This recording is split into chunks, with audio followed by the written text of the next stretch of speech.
Hey everybody, welcome back to Let's Play Super Mario Galaxy. This is your host, Sega Girl NB, and in the last episode, we go ahead and head on over here.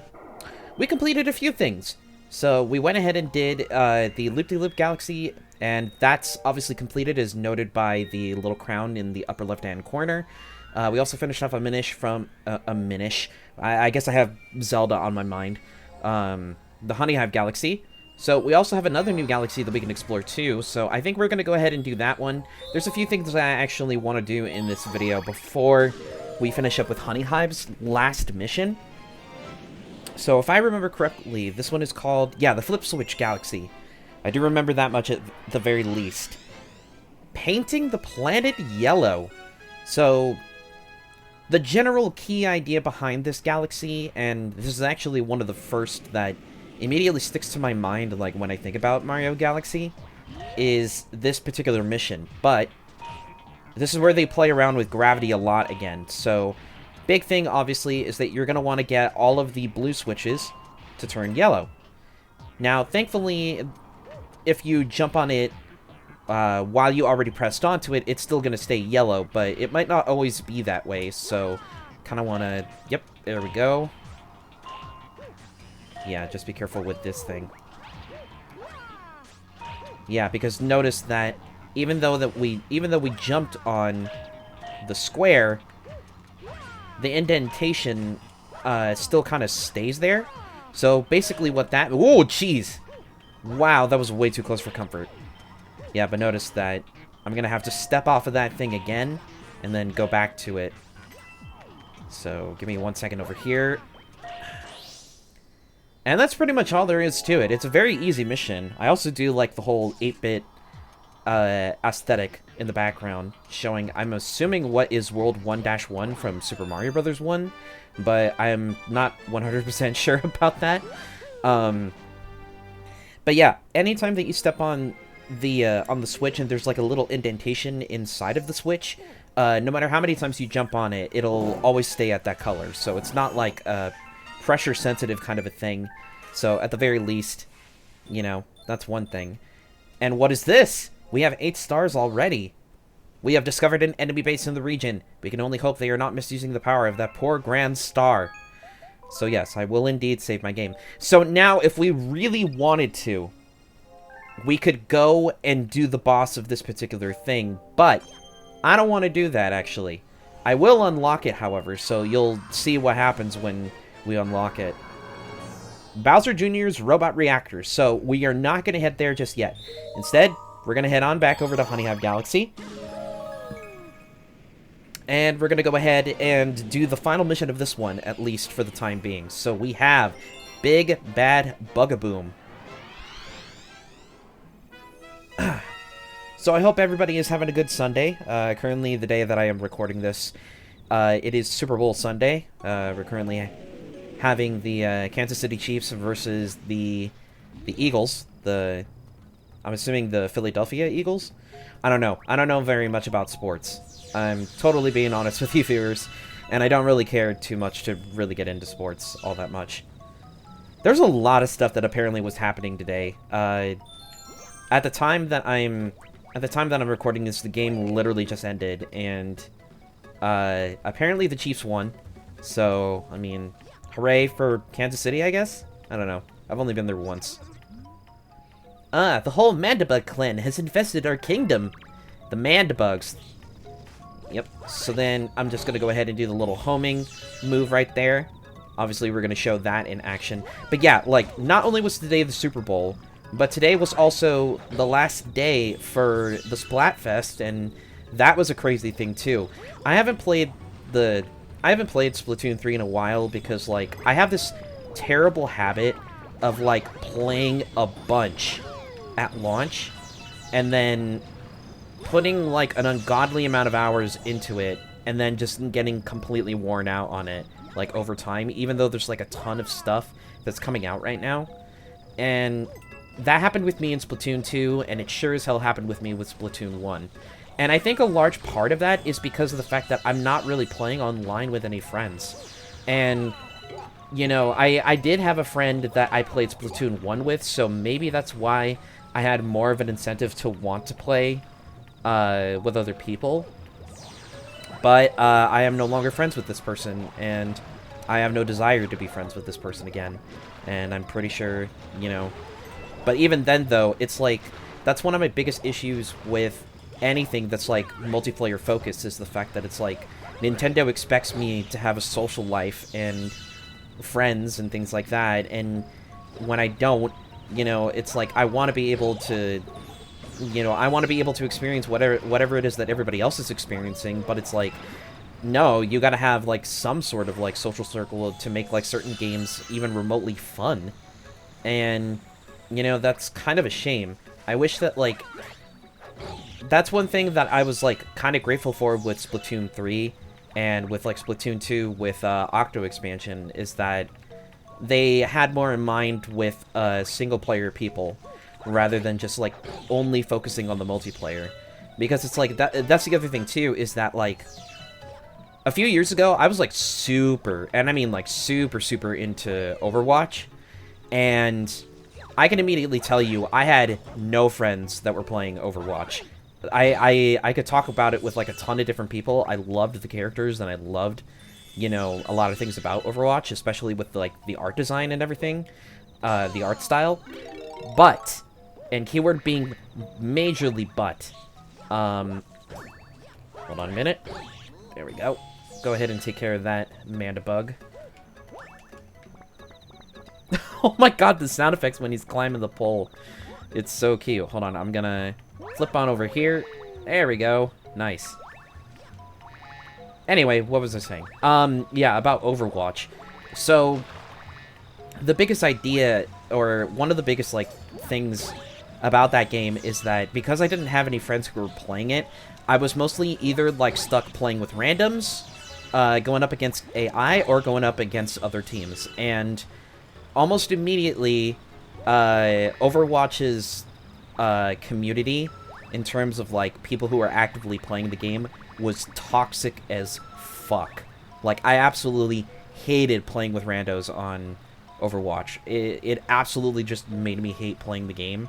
So the only thing that I really even remotely had any sort of fun with was just playing against AI opponents, and that was stupid. Anyways, the neighbors are causing trouble again. We would be most grateful for your assistance. The neighbors. I love that they share this kingdom with, like, a bunch of bugs. And Mario, had you not come into this whole entire society and disrupted the balance of, you know, of the natural order between these two neighbors, then, I mean, everything probably would have been okay, but, like, you know, thanks to our meddling, we've gone ahead and completely disrupted the social balance between the Mandabugs and the Honeyhive people. Alright, so this is one of our, like, another one of those, like, mini-boss kind of missions. We're going up against Bugaboom here. So, naturally, we've been learning to stomp on the Mandabugs throughout the course of the entire mission. And this boss is basically just like another one of those where it's like, oh yeah, we're going to teach you exactly what it is that you've been doing throughout the entire stage, but now we're going to apply it in the context of a boss battle. So, if we go ahead and spin over here and immediately... Oh, man, I missed. But, there's also another way to do it, too. You can actually get onto the, Oh, there's little beetles and stuff like that on the wall. Did you... I never noticed that before. That's really cool. So, I'm gonna... And I'm flying... There we go. Gonna fly off of there. Bump onto him. He's gonna get all mad, and... I love that, like, unnecessary, like... You know, like, barrel roll that he does, like, towards the camera. Like, he's being so extra for, like, no reason. Ah, dang. I was really, really close. Missed it by that much. Alright, I'm gonna get my flying meter back up. Head on, and boom! Oh, nice! I didn't think I was actually gonna do that. Well, there goes Bugaboom. Well, there goes Bill. Poor Bill. Anyway. Yeah, so, in other words, I'm not a fan of multiplayer-only games or multiplayer-focused games, because it's just like... I wish that... and that's, like, one of my biggest things about modern gaming as a whole is that, like, there was all these talks about, like, oh, single-player games are, like, going away and stuff like that, and it was like, no, I think there's always going to be, like, some sort of demand for single-player games, because there are people like me who just don't really have the desire to always want to play something with other people. So it's like, why even bother, you know, going that extra mile when, you know, you can have single-player games and stuff like that, and multiplayer games in tandem. Not everything has to be a live service. Not everything has to be, you know, like a battle pass or multiplayer, you know, kind of a thing.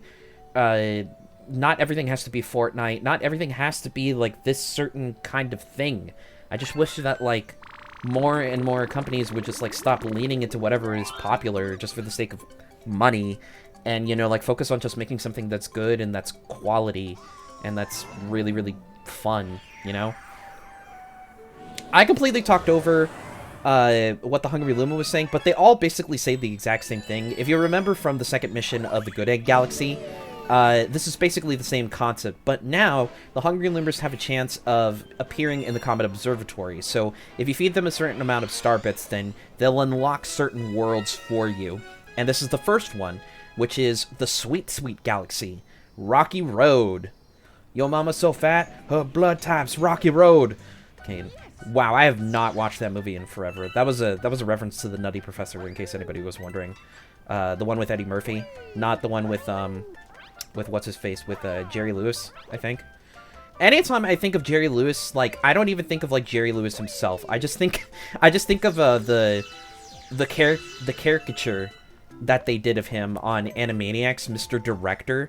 Like, there was, like, a few episodes I remember, like, very distinctly where, and that's, like, such a random thing in like, a cartoon that was made for children in the 90s. Like, who the fuck in the 90s even remotely knew who Jerry Lewis was? But, I mean, like, it made those episodes more funny, like, I think, because it's, like, he was just, like, such a weird freaking character, and yet, I wouldn't even know that that's exactly the angle that they were going for until, like, much later on in life. So, I just always thought it was, like, funny. It was, like, this just one weird-ass character who happens to be a caricature of Jerry Lewis, but he's not actually called Jerry Lewis. It's just, that's just the joke, is that, motherfucker. I guess thinking about Jerry Lewis apparently knocked me off the platform. So this is a very simple galaxy, actually. Now that I'm really thinking about it, it's mostly just like not like a very like harmful platforming challenge kind of a thing. It's a pretty easy one, but again, I happen to be commentating and playing it. Ooh, excuse me, playing at the exact same time.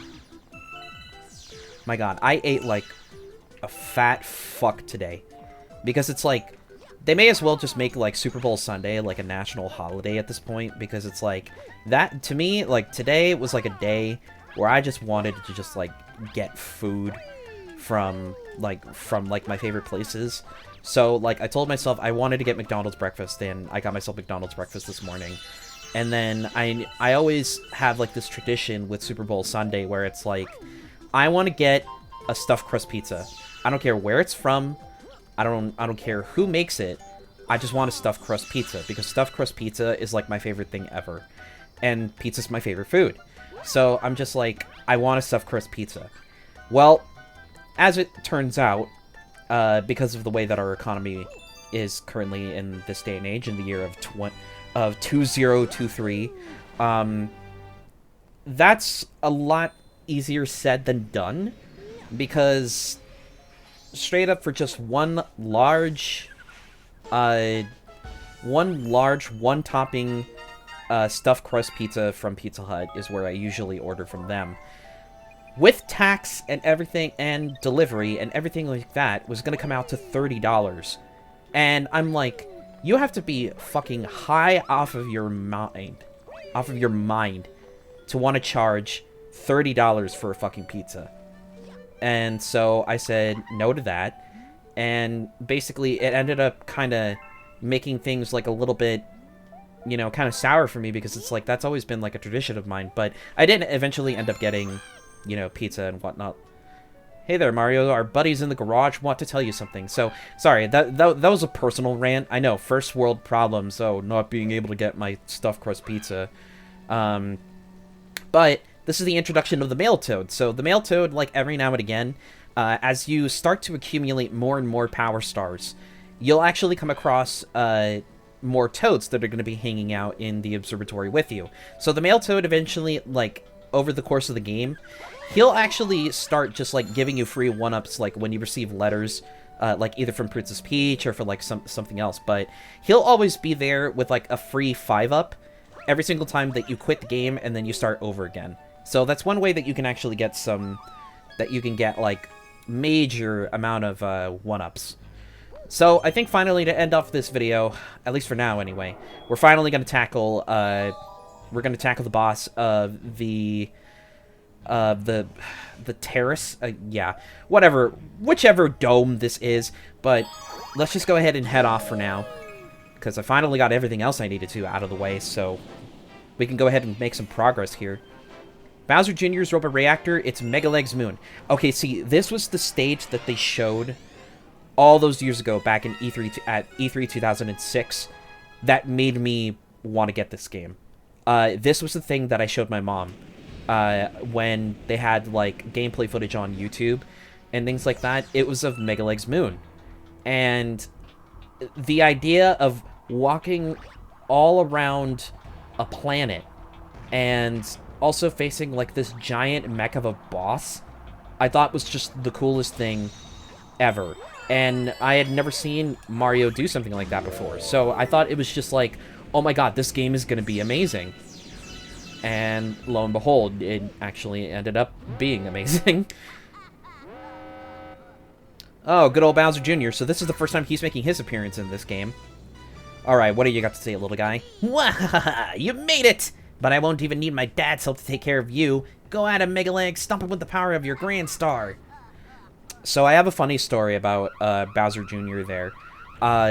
Recently, I actually had the privilege of, because I'm a Universal Studios pass member.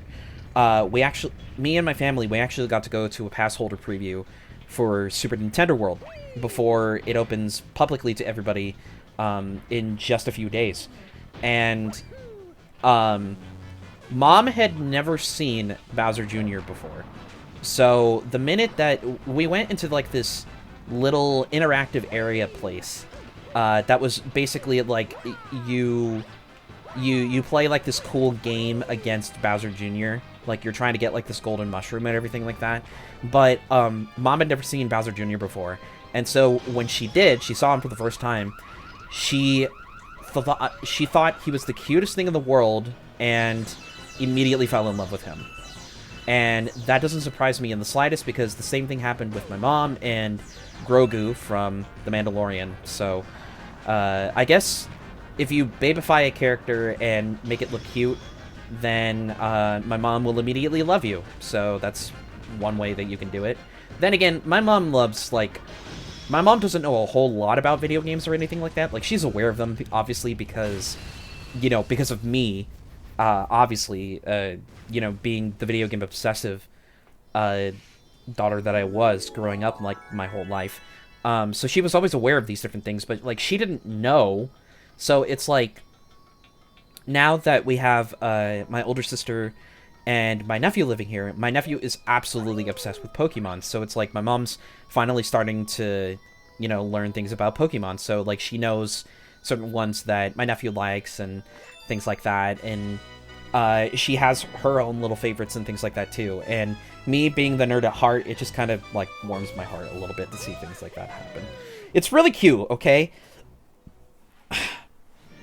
So, wow, I did not talk over that entire boss whatsoever. At least leading to what it is that you're doing in the game. So, yeah, I'm sorry about that. That's probably going to end up being a pattern. Like I said, like, when I play this game, I just get going, you know? Like, my mouth just starts, you know, talking, and then I just can't stop. So, you guys are definitely going to be in a treat for this Let's Play. Man, I wish I could have recorded this sooner because, you know, I'm trying to update this Monday, Wednesday, Friday. So I know for a fact that by the time that I'm finished with recording this, it's going to go up on the channel literally by tomorrow, so on Monday. So you guys are going to be seeing it on Monday the 13th, literally the day before Valentine's Day. So that's definitely going to be interesting. Once all of the power is restored, we will even be able to fly to the center of the universe. So that's the main goal, I want to say. Oh, the power is on in a new dome. Yeah, the fountain. So I was right. It was the terrace. The newly opened dome is called the fountain. It's really quite relaxing. By the way, have you looked at the map? It contains information about galaxies as well as domes. If you forget the location of a dome, don't hesitate to speak with me. Before I go ahead and end off this episode really quick, and we kind of get into a few things, I want to know. I want to give this guy a nickname. And you guys can sound off in the comments what you think I should nickname him. But I'll look over the comments. I'll probably even, like, you know, ask friends and stuff like that on Discord and whatnot. But I want to give Rosalina's little, you know, Luma friend here, I want to give him a name. But if you talk to him... There we go. Would you like to see the map? Here you go. You can always look at the map and switch, and that way you can see what it is that you've actually done. So we've already finished fully 3 out of the 5 in the terrace. Every single galaxy, or every single dome, is going to have 5 different galaxies. There's always going to be at least like a couple side ones, as well as a main one like this. I believe that there are approximately 6 total stars for the main missions. So even though we've completed the main 3, there's still 3 that are hidden that we can't do just yet, and we're not going to be able to do them until, like, much later throughout the game. But if you also want to look at your totals here, you can also point at the list. You can see what your grand total is for all of the coins and whatnot, as well as your best racing times. So this is a great way to keep track of all of your different things. And there's also going to be another mechanic that gets introduced a little bit later on that'll also be, like, beneficial to you, like, figuring out. But for the time being, next time on Super Mario Galaxy, we're going to head on over to the fountain, and we're going to see what it is that we can discover there, and see if we can probably get, like, a little bit more of the Comet Observatory restored. So before I go ahead and sound off, woo! I'm going ahead and heading on up this way. We're going to head inside. So I will see you all later. Take care, everybody.